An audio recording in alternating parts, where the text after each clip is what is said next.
you love everything spooky and kooky? Oh my God. Well, listen to Let's Chat About Death. And away we go. Moo. I'm scared. No. Oh, this is nice. Very relaxing.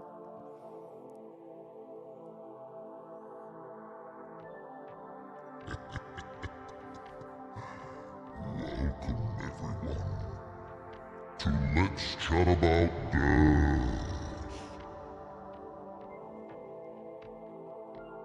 Let's put our hands together for Chris and his team.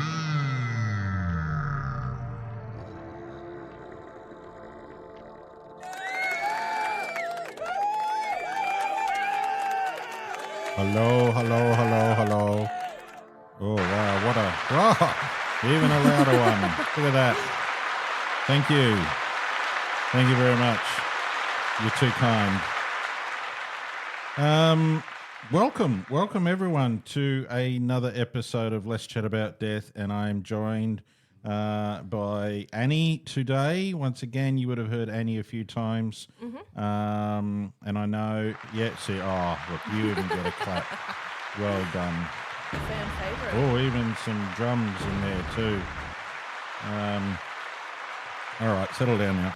Good. So today we're going to be talking about funeral myths. We have spoken on other sort of topics. We might even be repeating one or two on here, but on about funeral myths and misconceptions, I think, of the funeral industry. We get asked on our lives and things like that all the time. All of these topics we're going to be talking about have pretty much come from that, but also the big web that we all look at, the old Google. Take us through some of the myths. And for those, or you can't see, obviously, no. But Annie's looking at me. No, that's why I gave you the book. I before we started, I very casually slid the book over to him so that he could drive this one. But and she was making lots of noise. She was eating lollies and playing with her drink bottle, like this type of stuff. The real annoying stuff. So, funeral myths. What do we have? the first one that we have here is that you must. It's a nice drink. Oh, sorry. Sorry. Is Keep that you must hire a funeral director? Talk us through that one, Chris. Me? Yeah, go ahead. All Why right. is that a myth? So a family. So in theory, a family can go and take a loved one from home, or take them to a mortuary, or bath them at home, coffin them at home.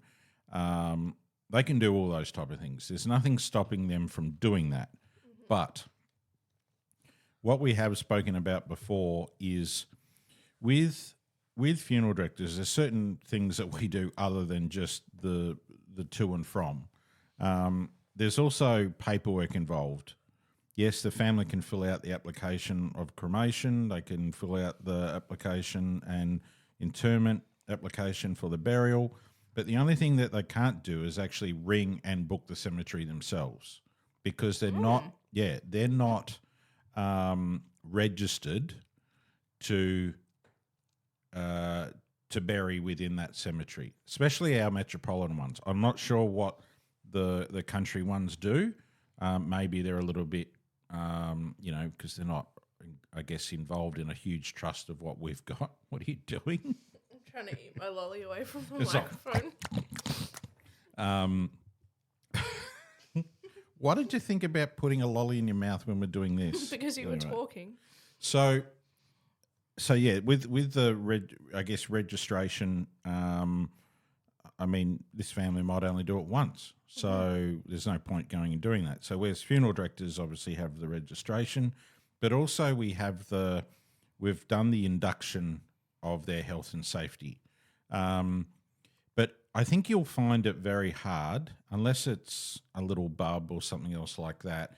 if say your mum, dad, grandfather, grandmother, or whoever has passed away, I don't think, like, for example, Casey Hospital or any of the major hospitals will say, yeah, no worries, you can take dad home.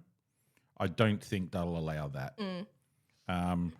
But I guess, once again, it all comes down to how far people push and what they can do. I would highly not recommend that you do that for several reasons. A, you don't have the cool room facilities to do it. And if you did, then you shouldn't be putting deceased people into that cool room. No. The other side is the safety of your loved one from place of death to home or transport to and from the cemeteries. What type of mortuary care do you give these people? Okay, you can give them a wash, you can do all of that. That's fine. But we can allow families to do that here. They don't need to go home and do it unless they really want to. If they want to hold the body for longer than a day, then you're gonna need some treatment done, and that obviously involves a funeral director. When it comes to we're talking about safety, if we go back to that, we're talking about safety. You can't just go and put granddad in the front seat and put a seatbelt on him because it becomes a little bit of like Weekend at Bernie's. People are going to start looking and it's not going to be right. So that person needs to be in a secure environment, because if you're involved in a motor vehicle accident, then that person becomes like they're deceased now, but they go flying out the front window. How's that going to end? Not very good.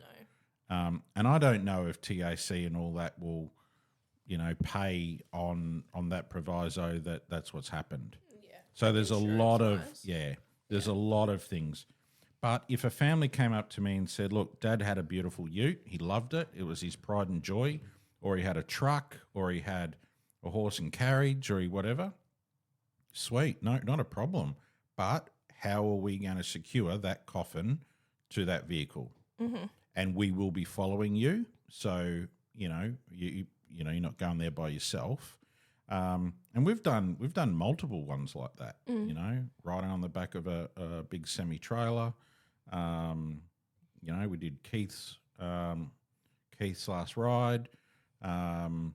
We've done ones where they've put it into an old. I'm just trying to think of what it was, like an old lorry. Put it on the back of a fire truck. They've done all sorts of things, so you can do it. But just when it comes to the legalities, and same with death registration, with births, deaths, and marriages. I know in Victoria, that's what I can only go by, is a funeral director has to be registered for that. So you can't lodge the death certificate or the death registration via mail. You look like you're about to fall asleep. No, I'm not. I'm just concentrating really, really hard. You're just like the eyes are. Look, I didn't fall asleep while we were driving, so it's coming. Yeah, it's like she looks like she's going to snooze. I don't have a snooze thing here. No, I don't. No. It's like, go to sleep. But yeah, registration of deaths, once again, is all done online, and you need to be a funeral director for that. Yeah. So to answer that, I would say we could. Sure, but not advised. Yeah, and the fact is, you can, but we don't highly recommend it. There you go. That was a good sound. I liked that. Yeah, that was good. Yeah, That was woke me good. up. Yeah. The second item that we have. A funeral needs to be held in a church or a chapel. Do they? No. No. Where else would you suggest that people can do it? I had a funeral service. I can't remember when it was. It was for two siblings, and it was very, very sad. They passed away within a couple of days I of was each going other. to say, what a tragic event or something for that. No. Okay. No, they were older. And they lived in the same house with their other sibling. The three of them lived in this house together. They grew up in this house, and it was beautiful, absolutely beautiful. It was out. Can't remember exactly where it was, but it was near Dramana. Yeah. So out that way, and we held the service in their front yard, and they had this beautiful big tree Yeah. that provided shade over everybody. Oh, it was just the most beautiful thing. But yeah, so you can hold it and you can have it at home. You can have it at the bowls club. Yeah. If they like to cricket, ask the cricket club if you could have it there. Yeah. You know, The footy grounds, any sporting events. I mean, the biggest thing would be is if there is a law against certain things. So you can't go and just have it in the local park no. unless you get permission for that. Now, most councils will go, look, how many people are you looking? You know, is there going to be fireworks? Is it, you know, what are the logistics of it? But I've done one up in the Dandenong Mountains, Sherbrooke Forest, where we had to drive the hearse down this bumpy track. And it was freaking beautiful, to be honest. And it was a handful of people, and it was just, if I use the word hippie, it was just so like, Yeah. you know. And we weren't wearing our full suit, you know, garb. It was, you know, sort of casual gear, and go up there, and you got the birds chirping, you got everything there. But we had to get a permit for that. Yeah. Because they had to come and unlock the gate, and then they had to escort us down, and we couldn't do originally what they wanted, the track that they wanted, but we found this other beautiful spot, and I can still picture it in my head today. It was just magic, absolutely. So you're really not restricted to a lot. You just have to get permits for some places. And, yeah, you just have to – and it's the same like, oh, Dad loved the beach. Never had to do a beach funeral, but it could be quite unique. Or, you know, put the coffin on a boat and let's go out in the water, and, you know, that would be something very, very special. You know, you don't have to go far out, but Dad loved his fishing, or Dad loved his boat. Would you need to get a permit to do that? No. No? Well, you're not going to drop him overboard. Well, no. I mean, no, but no, I don't think so. Because you're not leaving any remains there. You're not causing it. But the only thing is that you would only have to have the amount of people that boat can hold. Yeah. And you'd have to class him or her as one or two people because of the weight factor of it. Yeah. So you can't have 20 people in a little tinny. No. Bloody barely fit him in a little tinny. But, you know, then, you know, it all comes down to weather, and that's the big thing. A lot of families go, oh, we want it outside, and that's great too, but have a plan B. Like just in case it rains. Like I would say we can't really do it at our cemeteries around here, but, you know, like if you find a nice spot in the cemetery, you can go, we'll have it there. They won't allow it. I don't know why. There's no reason for it. But, you know, with parks and clubs and pubs and all sorts of stuff, I'm sure you can do all of that. So I reckon I know exactly where I'd like to have my funeral. Yeah. There's a nightclub in Cairns called Gilligan's, and it is seedy. It is Really? like it is the shadiest place on earth. But let me tell you, I spent a lot of my formative years here. Yeah, you pretty much probably own the joint. You spend a lot of your money there. Yeah. Almost. I'd have my funeral there. Yeah. Be put up on the stage. Oh, Very beautiful. nice. Have all of my mourners Yeah. at the bar. Yeah. Oh, yeah. So you can have your funeral wherever you want. You're not restricted to anything apart with, permits. So there you go. Mm-hmm. Fix that one up. Beautiful. Tick. All right. Next we've got, this is a big one, and I think that this is a fear that a lot of families who are opting for cremation have, and that's that you don't know whose ashes you're getting back. How's that work? Well, from the crematoriums, I God, I nearly It's called the them big word. the big word. From the crematoriums that I've been to and the cremators that I've spoken to, the people, The not the cremators, machine. Oh, it's like, yeah. My creme friends. I spoke to the cremator said, hello, hello. Well, I mean, you've got the photo of the cremator winking at you. Cremator. Hi, how are you? Can I take your order, please? Can I please get one? No, hang on. Should have taken that off. Oops. Can I please get one adult? No, like, yeah. Yeah. So crematoriums follow a very strict process. And that ensures that. So, okay, here you go. Here we go. They don't open up an ID because that is the funeral director's responsibility. We need Yeah. to make sure that we are taking the correct person to be cremated. Otherwise, that's not very good. No. But the nameplate on the coffin, because all coffins come with a nameplate. Well, you put a nameplate on the coffin. They don't already come with them, but And we don't use Sharpie.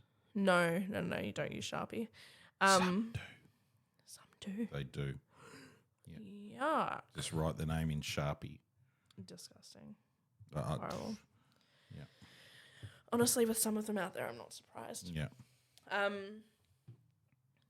But yeah, so the nameplate stays with the body or with the coffin Yeah. the entire time. So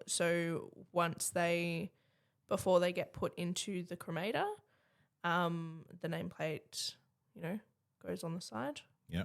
And then once they are cremated, the nameplate stays there. And then once they're, the cremation is completed, their name goes down into the CRs get scraped into like this little metal container at the bottom of the cremator, and the nameplate gets moved down to there, and that shows that there's nobody in the actual cremator, but there are cremated remains in the little container at the bottom. Yeah. So you can't, until that is cleared and the nameplate is taken away, you cannot put another coffin in there because that's when you're cross-contaminating or, mixing this person's ashes with this person.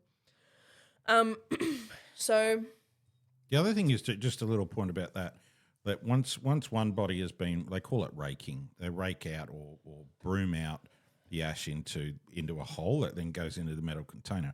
But if there is any residue left in that chamber, they will fire up and bring more oxygen into the chamber, into the cremator.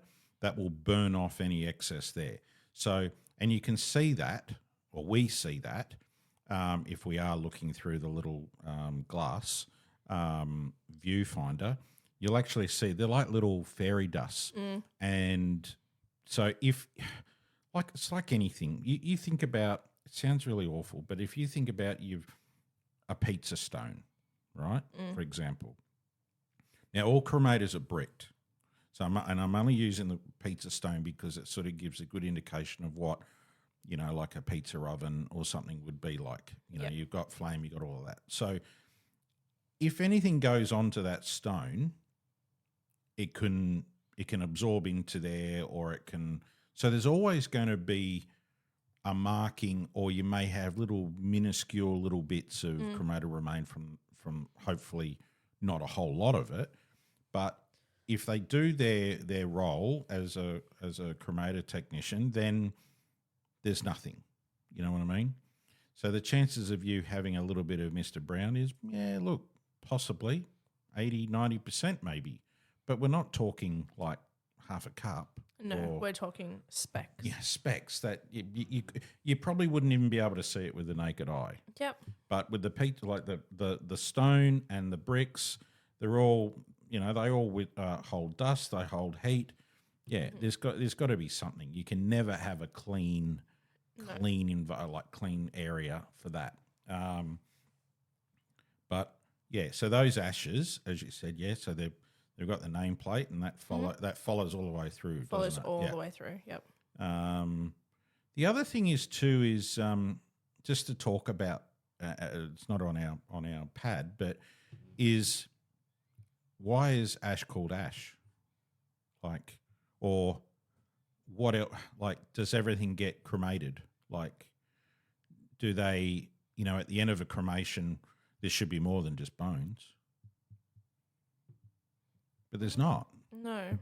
because you're dealing with, and I think this is where people might be getting confused with some areas, that that the ash in itself is, or the bones are actually getting through that whole process. They go into another unit which has got like big ball bearings in it that then crush those bones into Like a fine dust. So that's where they get the word ash. But it's not like when you have like a little fire out the back of your house or anything else like that, and you got that. It doesn't. No, it's. But with coffins, they're well and truly gone. But yeah. What I could relate it to is, when you have your fire pit out the back and you burn a log and it like flakes off paper thin, and like paper thin ash. Yeah. That is what happens to coffins. Yeah. Oh, definitely. Yeah. And I think, people say, oh, we don't want all that involved in that. No, it's gone. Like the only really thing that is left is bone. And that is what causes or goes into the other machine to make the ash or so really pebbled you're getting type of a thing. container of crushed bones. Yeah, that's it.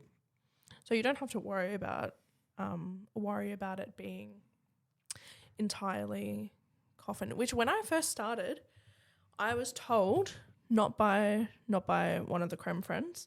I was told by somebody else that all of the ashes that you get back, all of that's just coffin. Everything else is gone. I was like, well, No, what what's about the bones and what's the purpose of that? exactly? No. No. That's what I was told. So And you can jump onto our TikTok, Bremba Family Funerals. There is actually a picture of some bones that is left in a chamber from a cremation. And just to let you know, we were granted permission to post that. We don't just take photos willy-nilly and go just for the sake of it. But by all means, go and have a look, because it is quite interesting of how the body lays and things like that. So that photo also shows you what is left. yeah, There's no coffin definitely. in there. There's nothing. It's genuinely just the skeletal remains. And that is it. I mean, most of that, even when you look at rib cage and there's a little bit of pelvic bone, because the skull, the pelvis, they're probably your two hardest bones, and then obviously your femur bones and things like that. That's why my skull's so thick. Yeah. So that's why a cremation can take as long as it does, because of the density of those bones and for it to break down. But it is a very interesting process. I'm actually really intrigued, and I should reach out next time we'll catch up with some Indian guys and see if they've ever been involved in, how they do the cremations on the Gandhis. They put their big fire pit and they bring their loved ones down and all that. I'd be interested to know through the like when I think of naked flame, not injected flame, what of the remains is still there? Because we're going like, okay, that's 1,000 degrees or up to 1,000 degrees for that cremation. Like that's hot. Yeah. But a fire that's just down by the river, like that may not get to that level. It's gonna be 38 degrees. Yeah. So what is left? Yeah. Like, do they have to then throw more stuff on it to cremate more? See, that's what I just thought of that then. Like about what physically happens. That makes sense, because when you think about a fire, your wood is not turning, well, not all of it. I mean, a lot of it does, but your wood is not entirely turning to ash. No, or it doesn't disappear. Are you getting through like the whole coffin? Like, yeah, that's really quite interesting. See, over there, they wrap their loved ones in like cloth. Oh yeah. Duh. So, but even the thatching and everything that they put around, That's going to be there. Yeah. Like that doesn't go to zero. No. You're not just going to have on a concrete area the bones. Yeah. For me, and bit of disclaimer, just in case it is gross, you might have still parts of organ and skin, and because that's the other thing. Organs and all of that can take a long time to cremate.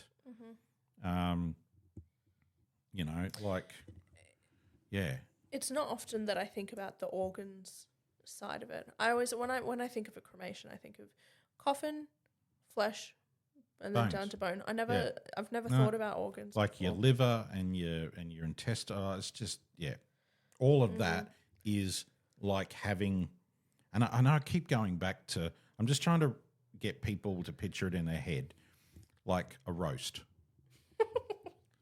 I know that sounds really weird, but like if you cook that at 1,000 degrees, You're not going to have anything isn't left. it? But if you cook You're it going at to have a very sad grandma. But if you took, so like when you think of organs, it needs a lot of heat Yeah. for it to get to nothing. So the bones are only left, right? Whereas if you put a roast in for 400, it's going to take you maybe 6 hours before there's zero. Yeah. But there's still going to be meat there. I know that sounds it just sounds really awful, but it's just Imagine if you put a roast in and you put it in it however long, and then you got it out and it was just cremated. How Damn upset it. would you be? Damn it. You've waited I'm 6 hours for this roast and it smelled really nice. and it's bone. And it's like, damn it, no, I know that sounds really weird, but I'm trying to put it into a like a mundane. analogy, just so you know that, and look, at the end of the day, we are meaty, we are flesh, we are. Some more than others. Yeah, you know what I mean. We've got all of that, and but you never see out of a roast. If you've got a lamb of leg,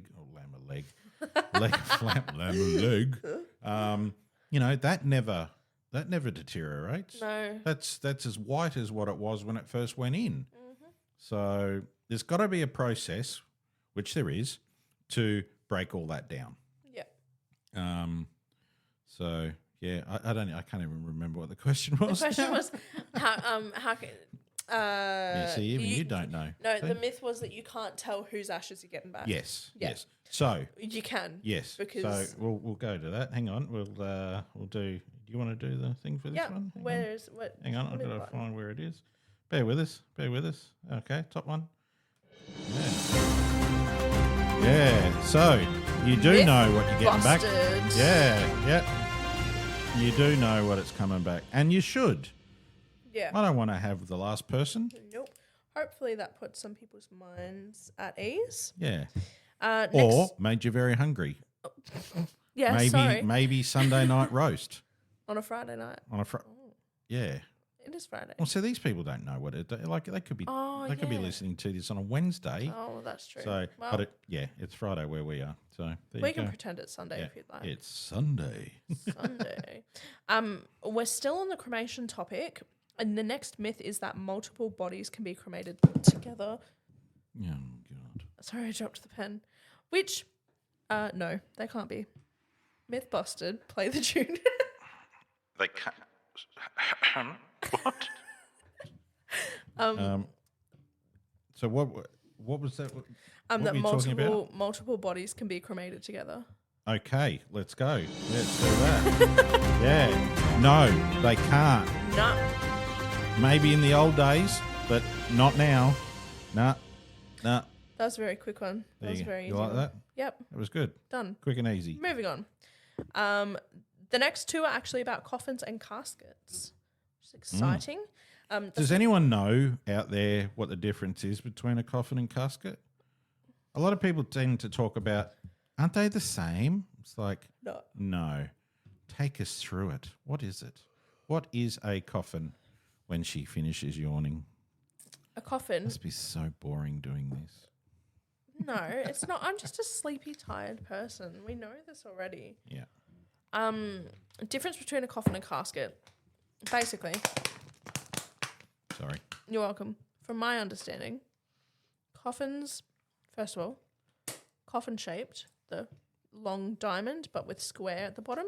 So they're coffin shaped, Yep. or they're body shaped. Yeah. Wider at the shoulders, tapered at the foot. Yeah. Yeah. But I'm not talking like a voluptuous hourglass. They're very straight edged. Yes. But the lid comes off entirely. Yep. Yep. There's no hinges, no Can you get one of them though? a coffin one. Yeah. Probably. With a hinge on it? Yeah, surely. Yeah. Yeah. If you asked really nicely, I'm sure you Yeah. could. We could. Yeah, definitely. Does that not make it a casket then? No, because it 'cause is it's the still tapering. it's still that. Yeah. And a casket is usually rectangular or some sort of, I mean, Grecian urns aren't fully rectangular, but they've got, the long edges are straight Yeah. and they've got hinge lids. Yeah. And you can have what are they, half couches or half Yeah, yeah, where you can like barn doors where you can Yeah. just open up one half, or Yeah. you've got the full couch where you can open up both. Nice. Or well, it's just one long Yeah. lid. Now, so the myth is that protective caskets, in quotation marks, help preserve bodies. So are we talking like the ones that say, hey, if you go this metal casket. If you spend a few more $1,000s, your loved one will not decompose. Yeah. Wrong. Well, we hate to Hate to burst your bubble. And look, this is the other thing. Depends on what your belief is, but you know, there has been a lot of casket companies and things like that have been, promoting like words of, fully sealed and what's the other one? Waterproof, which okay, in some areas of the casket may be, but like anything that goes in the ground, water or moisture is going to find its way. I don't believe that anything can be 100%.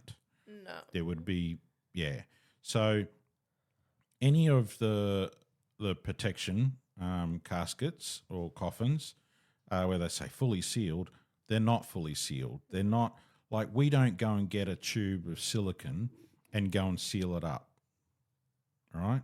Or you're looking at me like I have seen that. yeah, done. and so have I. Yeah. Yes. But Oh, you're right there. Yeah, I'm just she's scratching trying to the microphone. break the microphone. No respect for the equipment. Usually, Yeah, news. And he leaves work, doesn't come back. No. Yeah, there you go. I'm still here. Don't worry, guys. Yeah. Usually we're not out here siliconing things No. shut. The coffins have, well, the ones that I've dealt with have either got little latches and then the lid has like a pin. The pin goes in, you pull the latches in, right? That's that. The next one would be a screw, thumb screw. Yep. So like a normal screw you put in the wall, goes into a hole, Like in- throwing a thumb screw down a hallway. in the side of the coffin wall, okay? And the next one is a key, which is it's got like a Looks little like a key. Two little sticking out bits, yeah, and little you metal put it bits. in, and you turn it to the side, and it locks in. yeah, it goes into like a slit, and then you turn it, and those little protruding metal bits connect. They're the ones that we have because they're so easy and secured. So And the they only take time 1 second to put in rather than standing. now the other ones are thumb screws, the ones that you got to screw in. I've seen the tops of those because they're only just like plastic. They're plastic, so they they're just plastic snap off. glued onto. Oh yeah, Yeah, If you do them too tight and then you try to undo them, they snap off. And then I don't have a power tool that I can come and open it up with. we never used power tools to get them back out. So what we had to do was then get pliers and snap off the rest of it because it's glued onto the screw bit. Yeah. So you had to pry and Yeah, but what snap all happens of if that you're at glue a off. church? Bad luck. Take pliers with you. Yeah, That's why I never ever did thumb screws. yeah, Too tight. 100%. Yeah. Yep. So the whole silicon thing is, I've only had to do it a couple of times, and that was purely and solely because of repatriation. So we had to seal the metal liner, and it had to have silicon around it. You couldn't just screw it in, and the top of the lid had to have another specialised one there, and I don't know why, because it was going on an aircraft. It wasn't going to be exposed to the elements, if that makes sense. But that was their requirement, Yep. right? But then, like what you've said, we've seen it where people just go, no, it's stuck down because the lid's crap, or something's wrong. That tends to be where the fail is that. The reason why, so I've only seen it done once. The reason why was because we had keys in an oversized coffin, and the keys that we had weren't very good quality. They weren't very strong. The keys here are so strong. Yeah. But the keys that we used back at the old place, they weren't very good at all. No. And so we had to, well, we really didn't have to. There were ways that we could go about it that were much better than what ended up happening. Yeah. But it was a burial with a hand lower, and the tapes would press up against the lid and pop the lid off because the screws were really weak. So the coffin lid was siliconed down, and then the little slits were filled with toothpicks and matchsticks broken up, and thumb screws were screwed in. Oh my God. Yeah, which is terrible, because what if that family decided that they wanted to view? Yeah. Couldn't do it. Yeah, you get the direction from people that, no. That's, but yeah, when someone says coffin sealed, that basically just means that the keys are locked, but you can still get into it. That's the whole idea of it. And you do have those occasions where people go, oh, I want, we had it with a little bub the other day, Auntie Tess has brought down this beautiful blanket. And I had to, at the back of the hearse, I had to open, like once the family moved, I had to open the coffin up to place this little blanket inside and then close it down again. And then we're walking to the graveside and she goes, did you do it? And I went, yeah, of course I did. Like, what else am I going to do? Yeah. But so it's not like, oh, I'm sorry, the coffin's sealed. It's like, no, you can. They're screws. Unscrew them easy. So there you go. That sort of helps a little bit with the whole coffin and casket thing. Yeah, so that actually covered both of the last ones. What I just wanted to say on the protective caskets. That we haven't gone through. We haven't gone through that. We skipped jumped. to the next one. We jumped. There is no way that we can 100% preserve a body unless cryogenic freezing becomes accessible to everybody, but we don't have access to that. Yeah. Because we're not in the top 1%. Yeah. Of wealth. But yeah, so but saying that, when I was with a corporate company, I've seen 2 of that cryogenics. Really? Now, what it was for this person, there's so many restrictions. Had they already passed away?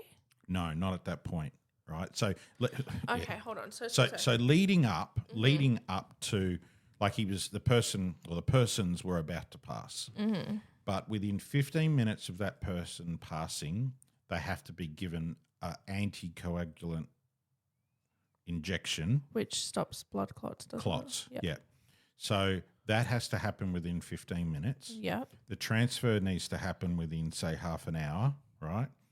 And the body needs to be put on ice straight away. So there's certain things that need to happen. Now, there is a pod.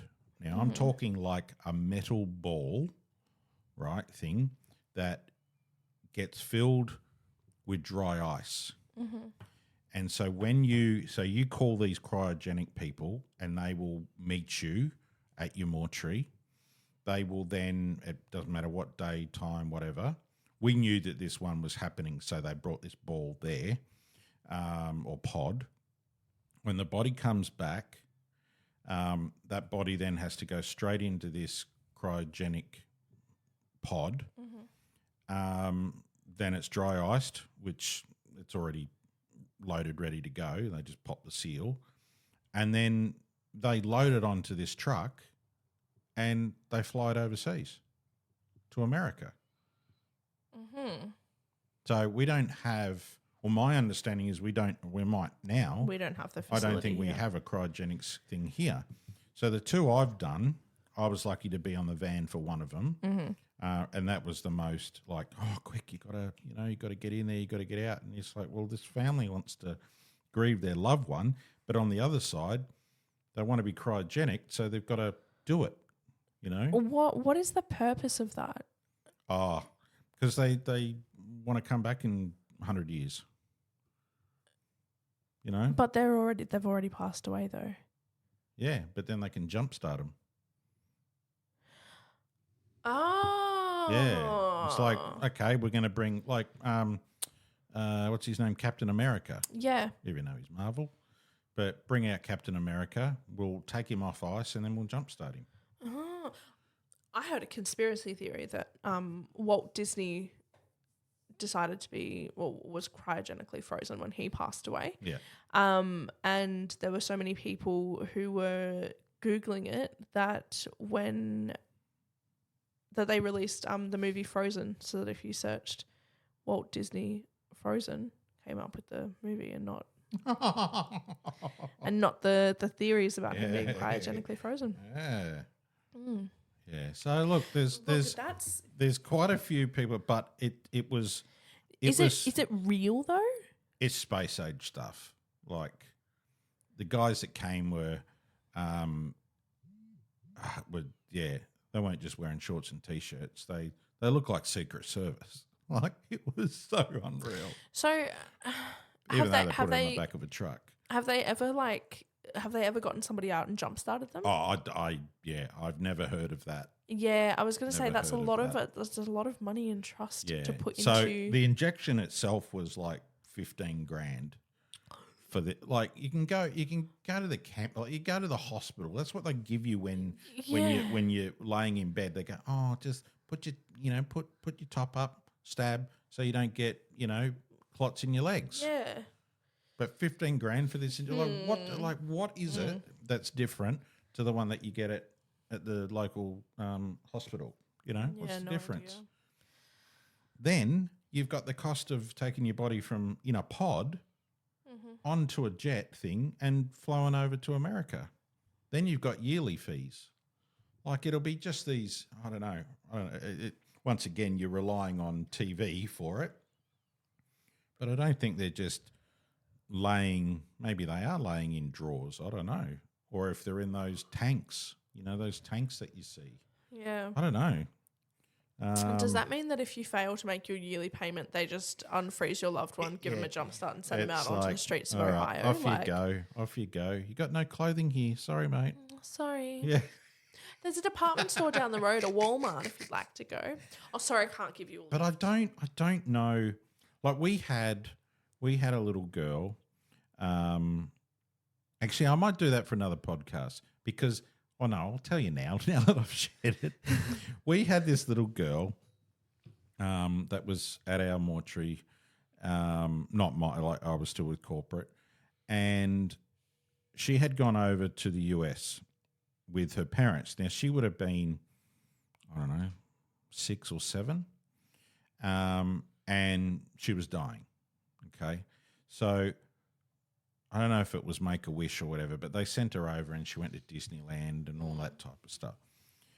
But then she found out when she was there that Disneyland, there was going to be a children's cemetery that was in the theme of Disneyland. Like... at Disneyland? No, separate to it, but it was Disney related. Yep. Like, you're in the Snow White lawn, or you're in, and that would be my ultimate, was to make a children's cemetery that was related to. I thought you were saying that you wanted to be buried in the Snow No, White I don't. No. So she said, "That's what I want to do. That's what I want to have." But this thing hadn't been built yet; like it was still in the planning stages. So they came back, and then not that long after, then she passed away. Well, her wish was that you do whatever you need to do, but I'm going there. That's what I want. I want to be buried there. So 8 years we held her body. 8 years. Now that body was just in the mortuary. Yeah, in the it was in the decomposing fridge. But she was rock solid. But it looked like she had passed yesterday. Wow. But every month you had to get her out and give her a bit of a scrape down. Yeah. because over a period of time you then start to get mold spores. Yeah. But she was embalmed to the hilt. But yeah, after 8 years, it's sort of any time that we arrived at the mortuary, we'd say hello. But it was an absolute honour. I was honoured to meet her and even touch her, and knowing, and it was like losing your left foot when she went, because 8 years, man, that's a long time, you know, and she was like protecting that mortuary. It was her mortuary. But she got her wish. I don't know what it's called, but yeah, she got to go over there. But then her parents are over here. Yeah. So it would be That the makes type it of thing hard. that you'd go, well, do you cremate that person and then maybe go over and visit it and maybe put something over there? I don't know, just a little bit, Fuck. rather than, yeah, like you would have to move. Like if that was, I reckon you'd have to move. Like I don't know if I could have a child over that side, but that's what she wanted. And for a girl to be so adamant about that, and that was her wish, brilliant. Because, you know, she'd probably come back and haunt them if they didn't do it right. So, yeah. Yeah. I mean, look, 8 years.